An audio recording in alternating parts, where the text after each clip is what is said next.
Hi, I'm Angelo and welcome to the first and best episode of Player Chat featuring Janet Gaëta. It's Gaëta, not Yes. Gaëta or Well, Gaëta. I think technically it's Gaëta, Gaëta. but I struggle with that, so I just say Gaëta. Fair enough, fair enough. Formerly known or best known as Janet Carr of Good Game. Correct. So, you have a very extensive history with all sorts of things, don't you? You're basically, I don't know, like not really a jack of all trades, you just do a lot of things. Is that right? I guess you could say that I've had quite a long career in television. Okay. And all of those years have been with the ABC. Mm-hmm. So I started when I was a wee young lass and had the great fortune of working on some shows that people probably remember. You may even remember from your own childhood. In some of my notes here, I was very surprised to see, yes. Yeah, Bananas in Pyjamas, The Ferals. I did a fantastic quiz pop culture show called Vidiot. Mm-hmm. And then I really thought that I wanted to be a drama director, so I went off down that path and worked on many of the big dramas for the ABC at the time, and then got pregnant, and at that point wanted to have a little bit sort of more manageable hours, so then I'd completely diverted into news and current affairs, and worked I think 7 years on Lateline, and helped out on all sorts of all the news and current affairs shows, and over that time worked on some really big events, like the ones that really stand out in my mind were the death of Lady Diana, and then 9/11, which was pretty horrific. And then I took another little sidestep into radio and did 4 years of breakfast radio, producing that, and then at that point I was asked if I would go up into what was the new channel, which was ABC2, to talk to them about maybe making a news and current affairs show for them, which I did, and we did. Excellent. Well, you've pretty much just blown through all of my notes, but we'll try to dig in a little bit more. But so first of all, I understand that you studied you're from England and you studied in England, obviously. Yes. Yeah. So then, what made you come all the way to Australia in that case? So I was actually when I was at school in North London, all I had ever wanted to do was work in television. And my careers advisor, probably actually quite rightly, so I don't really blame her for it, she said, Janet, look, you're going to have to face it. You're not smart enough. They only take Oxford or Cambridge. So if you want to get into the BBC, back in the day, as a producer, Oxford or Cambridge, that was essentially it. So you'd be much better suited to go and be a teacher. So I went, all right. So off I went. Nothing wrong with teachers. I loved it. I loved it. Absolutely loved it. So I did 4 years of that, got a really good teaching degree, and then just felt all I've really done is go to school and then go to university. And before I go back to school, I had a job all lined up to begin my teaching career. I should go and see the world. So put on the backpack, headed over to Australia, did the whole, tour around, cleaned windows, all of that kind of stuff, earned a bit of money wherever I could. Ended up back in Sydney with a few weeks until I was heading back through Southeast Asia and back to England. And there was a little ad in the job centre, as they were called back then, education department of a television network looking for some filing help. Oh, okay. And I thought, well, I'm a teacher. Yeah. I did my whole dissertation and everything on educational television. Okay. And I thought, right, this is my chance. I'm going to go in there and perfectly I've got suited. a job. Yeah, it was like a 4-week contract, and I'm still there. Yeah, that's fantastic. Well, yeah, so how long ago did you start? You started roughly around 1988, is that correct? Yeah, so I first joined the ABC in August 1988, so it'll be 30 years next year. Yeah, and in that time, you've had a number of roles, usually around the producing role, though. So, in 2004, you ended up becoming senior producer, and then 2008, series producer, and then 2013, executive producer, and a significant part of that was because of Good Game. Yeah, so, I mean, I was obviously there from the very beginning of Good Game. So while I was making this news and current affairs show for ABC2, that I was the series producer of, I was asked if I had any other ideas. So sort of running alongside this great passion of mine for television and radio and broadcasting in general has been my deep and abiding love affair of video games.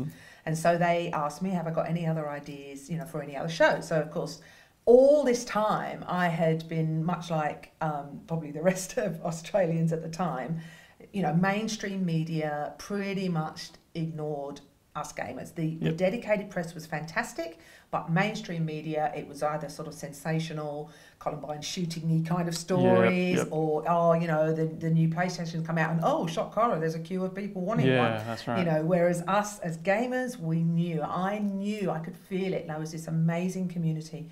And for me, you know, video games are an art form, and some of the smartest and brainiest people alive today, the most creative people, work in video games, and they're visual. Like, to be a television show, this is a marriage made in heaven.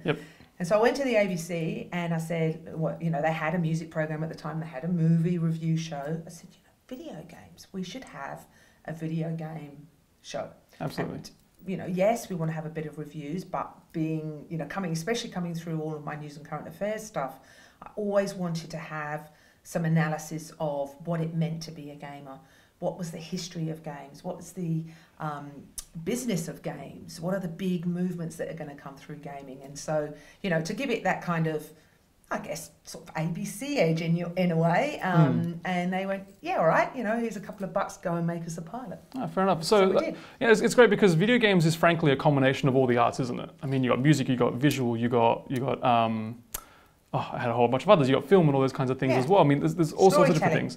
That's narrative, right. Educational development, educational, and then on top of that, which is what I think. Well, there's the big thing that separates video games, I think, from the other media, with the possible exception of music, is the interactivity.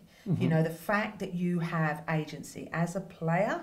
You are the one, you know, driving your character, shooting that gun, scoring that goal, playing with that team, you know, plotting your strategy, chatting. Even if, you know, World of Warcraft spent the whole time, a lot of the time, sitting on a roof chatting with my friends. You know? Great, that's still playing, right? So I think there's that. And the other great, fascinating thing for me, anyway, is technology. And the great advances that have come in technology, and how video games and the creators of video games are absolutely at the cutting edge of that.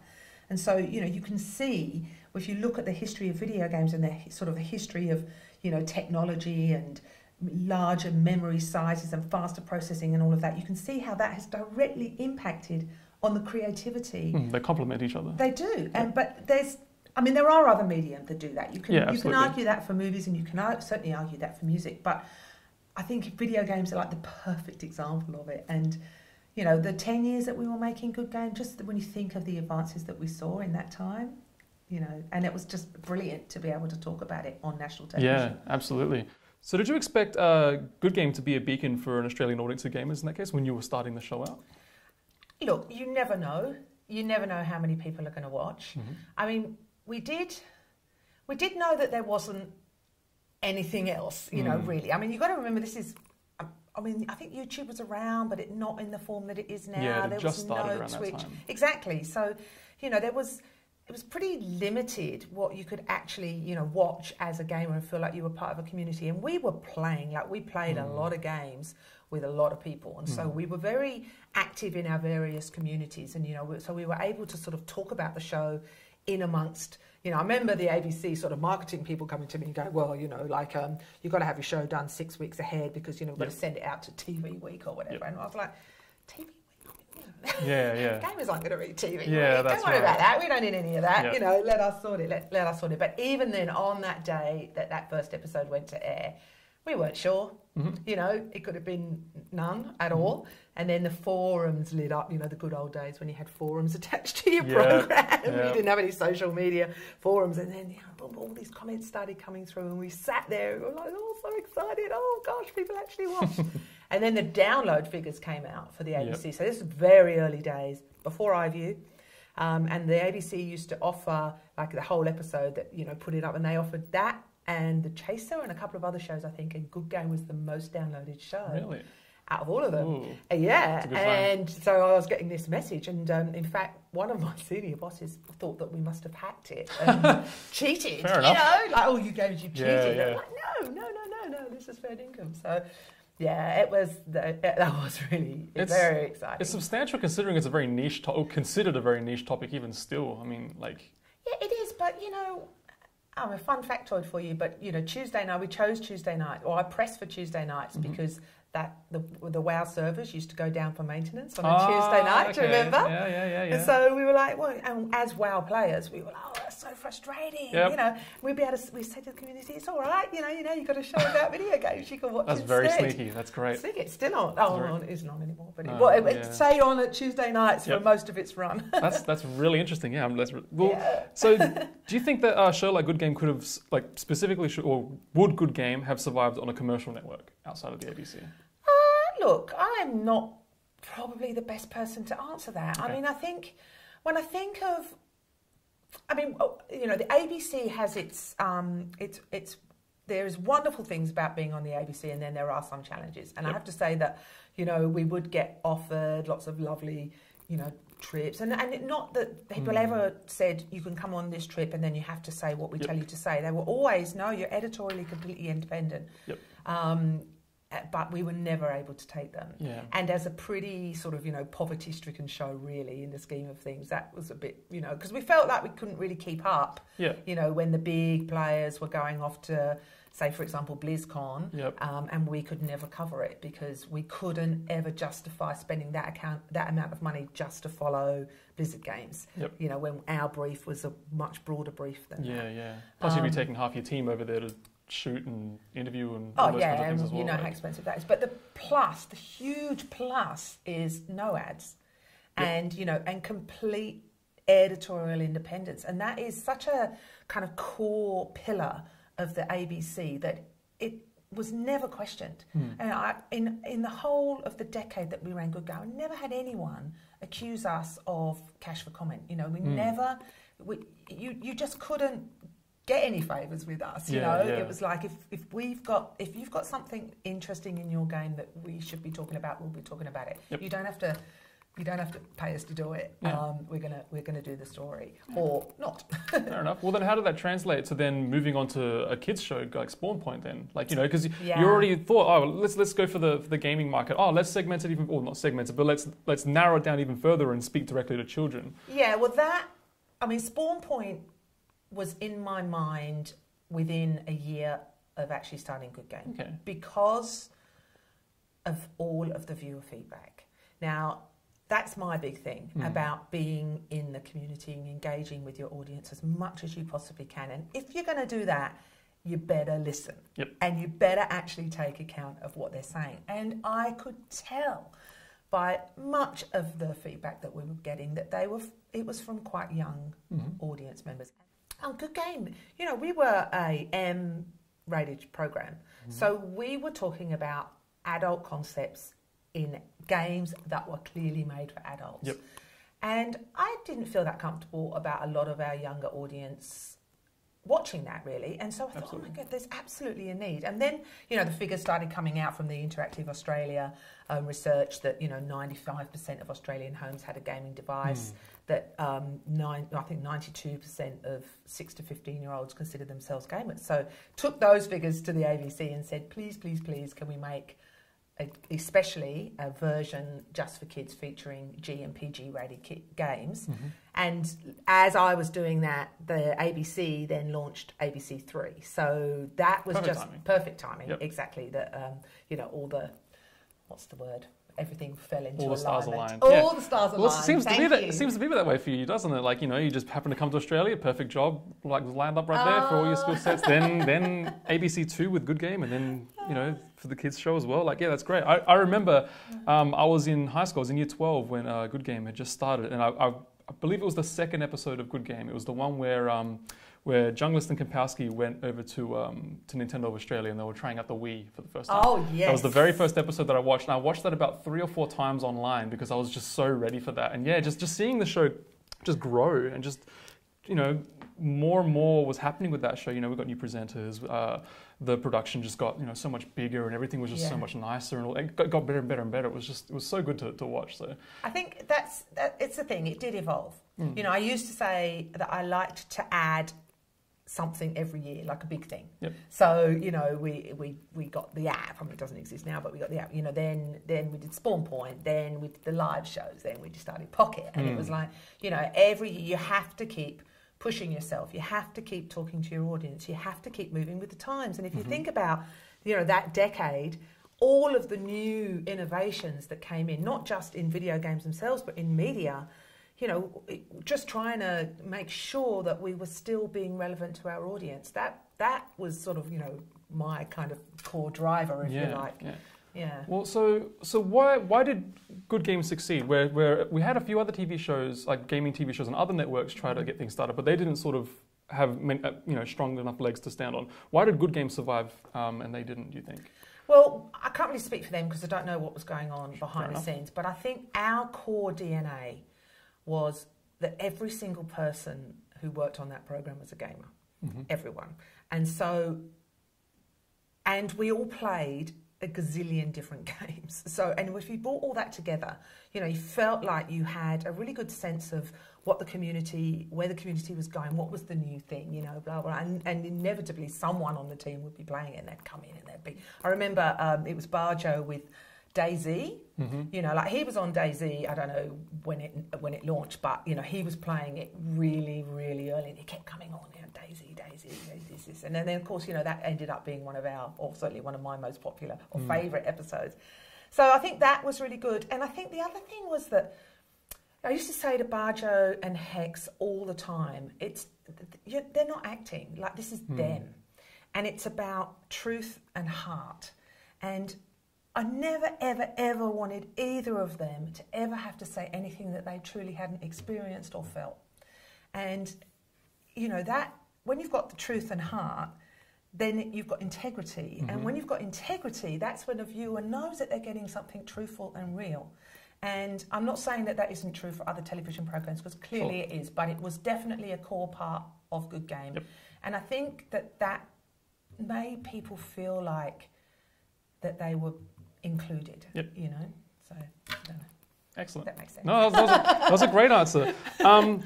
But unfortunately, all good things do come to an end. Yes. So at the end of last year, after 10 years, you decided to take a step back and you decided to step away from Good Game, and then things sort of fell apart around that. So, I mean, those two things are not linked. No, they're not. That's right. Yeah. So I I felt that a decade was a long time. Absolutely. And I have other great passions in my life, particularly around music. And we're going to get to some of those. Around music. So I really wanted to. I had the opportunity to do some music programs for the ABC, and I thought that's perfect.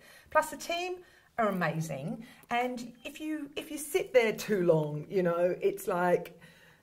I didn't want to be the logjam at the top where, for whatever reason, new ideas weren't flourishing because I didn't quite fit into what Janet's view of the program should be. So, well, it's like any job, you do want to get new things going. You new do, projects, and 10 years is a long time, probably too long. I probably should have gone, but as I kept saying, as I said before, we kept adding new things. Yeah, so, that's right. Bringing Pocket into the mix was.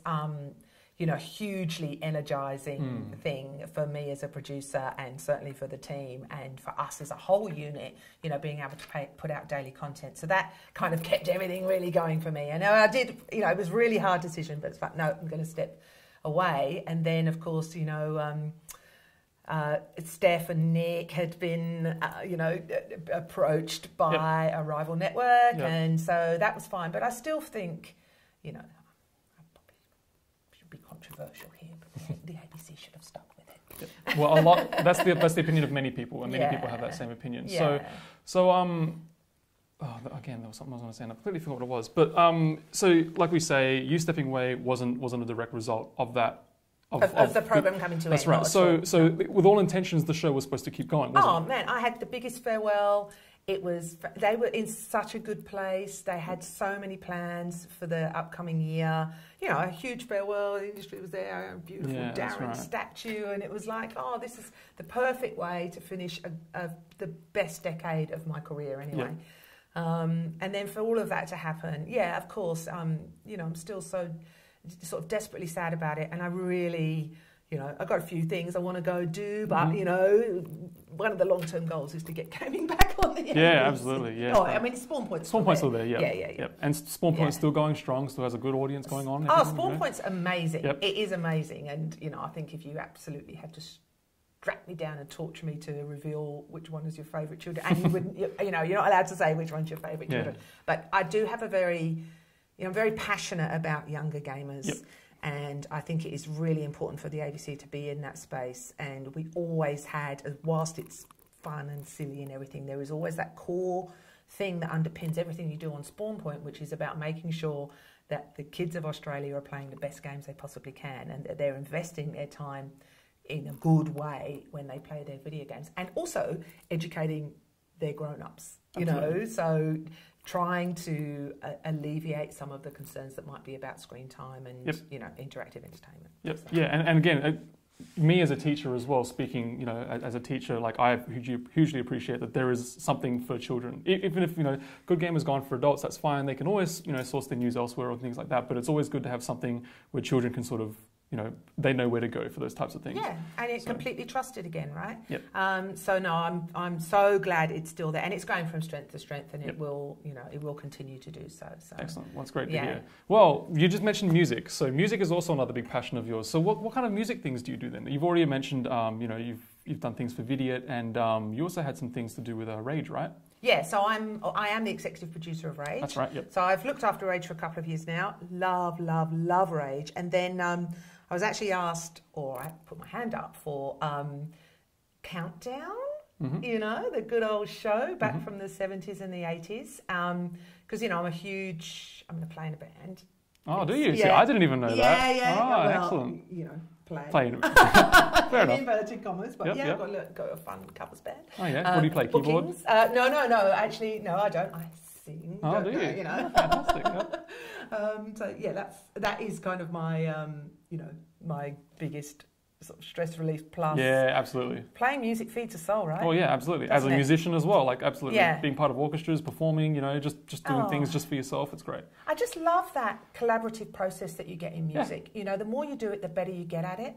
And I won't go into the great, huge, long story of how I ended up in a rock band when I've never done music before. Yeah, we might have to come back for another episode. Of that. But it is a great source of pleasure for me. Absolutely. So when this whole Countdown show came up, and we do cover quite a lot of songs from that era, I said, I'd love to do it. So that's been a great passion project where we, pulled out every episode of Countdown that ever existed, restored them, and have reassembled them into Classic Countdown, which is going to air at the moment. Excellent.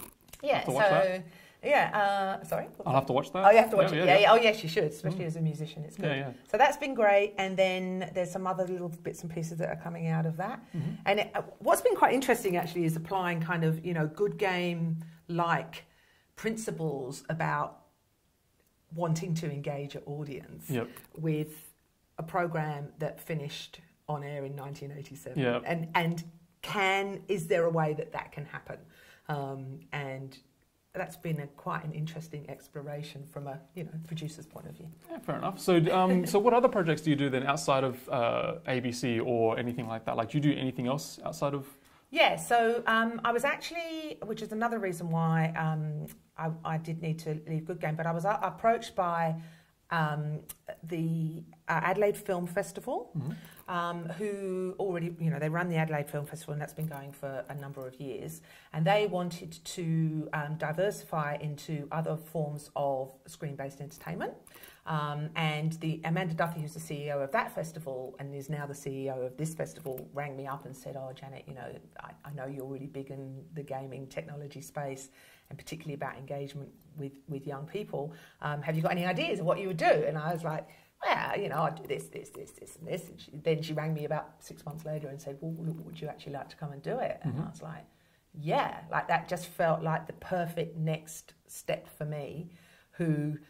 like I've spent a career trying to desperately engage audiences with a screen stuck between us, and now I can get rid of the screen and create a festival where I can actually get people there with me, playing games, having a lot of fun together. And so that's on in like 2 weeks. Excellent. And that festival that we're talking about is Hybrid World Adelaide. Hybrid World Adelaide, So you mentioned a little bit about how it kind of got started, but like, is there anything else going on there? Like, why technology and things like that in particular? Like you've already mentioned that you wanted to reach out to an audience, but we've got so many things going on there. I mean, we've got coding workshops, we've got YouTube masterclasses, drone racing, like video innovation sort of things. Like, how does all that come together in that game?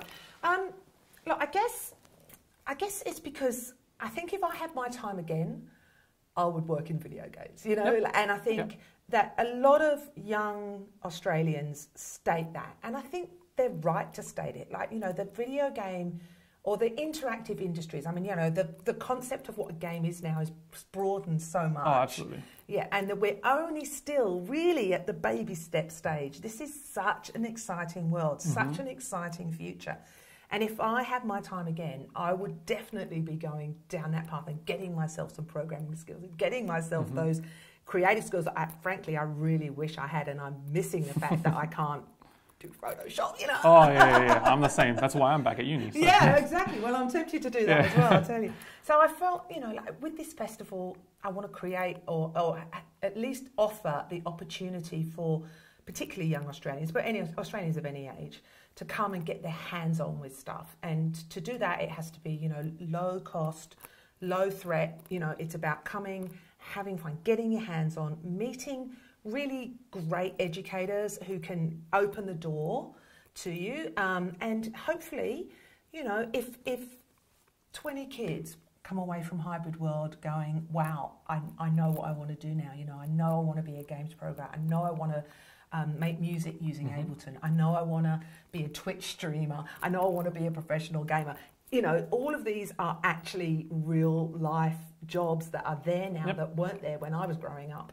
And I'd love to get kids there to have a go at the foundations of all this stuff. Fantastic. Well, one of the things that really piqued my interest was that you've got a League of Legends tournament going on for schools. Yes. So how does that come up? I mean, schools should be, again, being a teacher, like a few years ago when League of Legends was really starting to become really popular at my school, like I would come in on mornings to teach classes and I would see so many of my year 10 students like absolutely tired from being up till 4 a.m, drinking so much energy drinks and playing a whole bunch of LOL.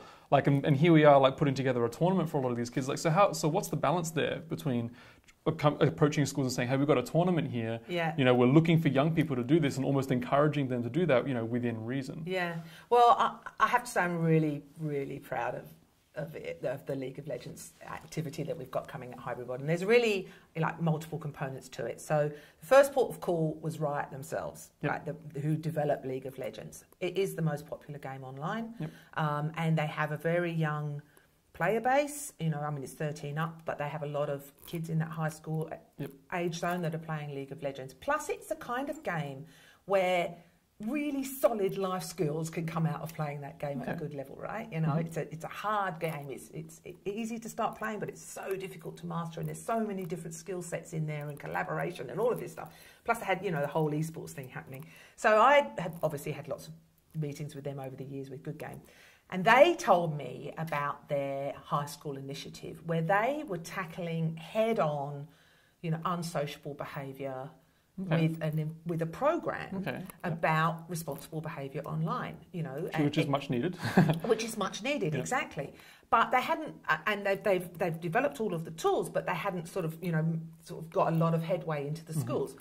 I'm over in Adelaide talking about Hybrid World with the Department of Education here in South Australia, and they're like, oh, that sounds really cool. So this is like, I mean, how innovative are they, really, this Department of Education? So, you know, there's Riot, there's Department of Education, and then there's Hybrid World, all coming together with this kind of shared mission of using League of Legends to actually promote, you know, good skills, skills that, you know, exist in the game and that people can take outside of the game, all in a great fun and brilliant game like League of Legends. So it's been an absolute pleasure bringing that together, and I really hope that, well, we know the schools have got right behind it. I can't wait to see that land full of kids out there just running that competition, and we've got loads of extra things to throw at them. It's going to be great. So how many schools do we have involved there? Like roughly how many schools, and what's the outcome? Like, well, you know, what do they win from doing that? There's no prizes as such. I mean, we've got a few little bits of sort of, you know, fat loot to give them. But there's no sort of mega thousands of dollars. It's much more about coming along and participating. And, you know, I mean, gamers, we're social actually. You know, that kind of concept of being, you know, lonely in your bedroom and blah. That's just rubbish. Like it doesn't really exist anymore. It doesn't exist. We love getting together, and so to come together in a day of celebration like that. But we've got, you know, we've got some pro players coming. We've got really fantastic Twitch streamers. We've got, you know, Barger's going to drop in. He's going to be there, and so it's really. We're trying to sort of put on a full-on esports day, but in a very friendly, collaborative, warm-hearted and friendly spirit. So I think that's hopefully what's going to happen. Excellent. Well, that's not the only contest that you have going on. You've got drone racing and things like that as well? Yeah, there's drone racing, and then there's a fantastic program called She Flies, which is run by a company out of Melbourne, and they have done a lot of research into engaging kids in STEM subjects, and that in fact, if you get your hands on a drone, I have yet to get my hands on a drone. I'd love one. Well, apparently, if you get your hand on a drone, that can be immediately and very quickly opens the door to the wonderful world of STEM activities. Okay. And so they have particularly focused on that with girls. At Hybrid World, we've broadened it. But there's these great little 1 hour sessions where kids are going to be able to come in and they fly a mission, and it's really great fun and quite challenging and in a very supportive and collaborative way. So I'm super proud to be bringing that to Adelaide, because I think that's the first time they've been here. So that's fantastic. Great. Well, I hear you mentioning a lot of girls for the drone racing in particular. So where do you see, because we obviously have problems with equality going on, with girls in technology space and all that kinds of things. Do you see that changing with something like Hybrid World? I do see that changing. Yep. I really hope. I don't know what the gender split is up on our Minecraft day, because we've got a whole day about Minecraft. Okay. As well, which has got some really fantastic real-life challenges in it. I think we're going to ask the kids to help redesign the hospital, the old hospital. Oh, okay. Recommissioned. That's a cool idea. Yeah, it's very cool. So I'll be interested to see how many girls we get there. I mean, I used to say to the developers when I was lucky enough to be in a room with them, you better start making some stuff for mature women. I like, really as an industry, you kind of ignore a large sector.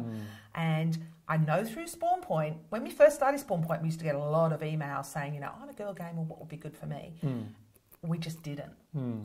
We just didn't. And I think I actually underestimated the effect that Hex would have, particularly for the young gamers, but I do have to credit her with that, I think. I mean, it was just so natural for her. She is a gamer, that it just wasn't an issue with the Spawn Point audience. Now, I'll find out next weekend how many of them come out to Hybrid World, but there's no reason why girls should not be dominating in this space. Absolutely. Yeah. Okay. Yeah. Well, so what other events, I know we're just talking some of the events going on with Hybrid World, but what else is going on? Because there seems to be a lot of things going on there.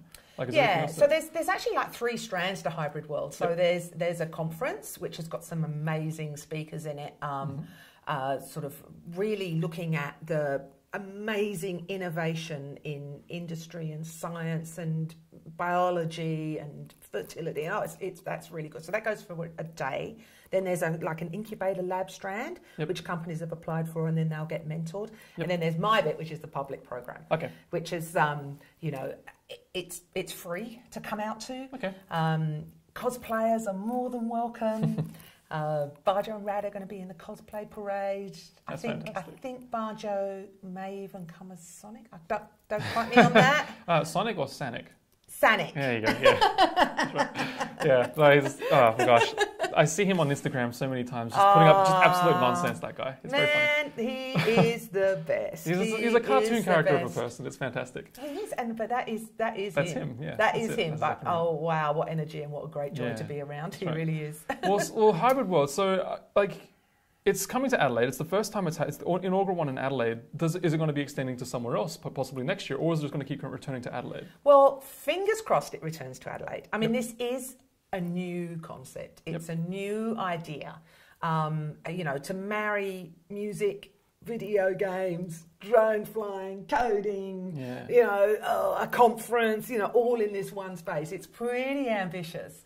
So fingers crossed the people of Adelaide come, and if it's a big success, please come, then I'm sure we'll be back for another year. Excellent. Oh, I forgot the zombies, to mention zombies. Oh, no, you haven't. What's going on with that? Have you heard of Z-Town? No, I haven't heard of Z-Town. Okay, so Z-Town is like a 4 to 5 hour long real life zombie apocalypse. Okay. It's fantastic. Okay. So you turn up, you got your Nerf gun. Yep. Everyone starts out as human. There's a storyline. Okay. So our storyline is about kind of a mad professor who lives below the city. Yep. It's all going to be played out at Adelaide University. Then the Contagion gets released and there's a couple of zombies. And then it goes off. Like, it's just the best fun ever. And then you all run around with your Nerf guns. There's strict rules about, you know, if you shoot the zombie, it has to drop and run away. Yep. And then over time, you have this app so you can tell how many of you are human. And as the game plays on, it's like, oh, more and more zombies. But if you get turned into a zombie, it's almost more fun because you go off to the makeup tent and get all zombie vibe. Excellent. Yeah, and then you're out, you know, trying to catch the other humans. And then at the very end of the game, at the kind of pickup zone, maybe... Depends, and I reckon the Adelaide players are going to be quite good, so we might get 5 to 10, but out of the hundreds that start playing, there's only like 5 to 10 humans left who win the game. Okay, interesting. It's great. So we're bringing that over for the first time ever. So yeah, I really hope people come along and play. Well, that sounds great. Yeah. So when is Hybrid World? So it's the whole thing is the 4th to the 8th of October. Mm-hmm. The zombie apocalypse Z-Town that I'm just talking about is Saturday afternoon, the 7th. At the Adelaide University in town. Mm-hmm. Everything else is out at Tonsley. So have you been out there? Yes, my grandparents are from there. So have you been out to the what they've done with it now? No, I haven't seen it like lately. Oh man, it's the best space. Yep. Yeah, so it's the old Mitsubishi car yard. Yep. Taken away all of the old machinery. Yeah, my grandfather used to work there actually. So no about way. 30 years ago? Yeah, 30 to 40 years ago. So, you're gonna, you know, you stand there and you can almost hear what that production line would have been like. But they've now... I mean, it's won awards. They've turned it into this innovation precinct. So you've got the University New Ventures Institute, Flinders at one end, and then the TAFE at the other. And then in amongst it all are all these innovative, like, startup companies. Oh, excellent. And it's huge space that we're going to fill up with all of this technology. So it's a really great site. I really hope people come out. I've heard that people like to drive in LA. Oh, yeah. It's not really a public transport. So there's plenty of parking. Yep, excellent. That's great to hear. And yes, you say that's over in Tonsley. Well, I guess we'll start wrapping up. So there's one more question that I want to ask you. You've already sort of answered. You said that if you could do it all again, you'd go back into game development and things like that. But what's something that you could actively change? If there was one thing that you didn't start Good Game or you didn't get into games or anything like that, if there was something that you could change about all of that, what do you think it would be? What, a change in my life, you mean? Not necessarily your life, but just how things have sort of turned out, if that makes any sense. Well, I mean, obviously the latest one, which is still kind of, you know, fresh, would be that the ABC went, oh, that's really good. Good luck, Stephanie. Go and enjoy your new show, and we're going to carry on. Other than that we started Pocket a bit earlier than we did. Okay. Like, we were trying, like we knew, but it took quite a lot of... you know, I mean, the ABC makes TV in one way and we wanted to make TV in a whole new way. So that took quite a lot of time to get going, and I felt that we were, you know, a little bit slow off the mark, really, about that. And I think in the future... Can I talk about the future? Yeah. Well, after Hybrid World, like what's next for you? So... I'm doing the New Year's Eve fireworks for the ABC. Okay. So I'm executive producer of that. So we're not going to see you in front of the camera, we're not going to see you singing or anything like that? Can you... I would...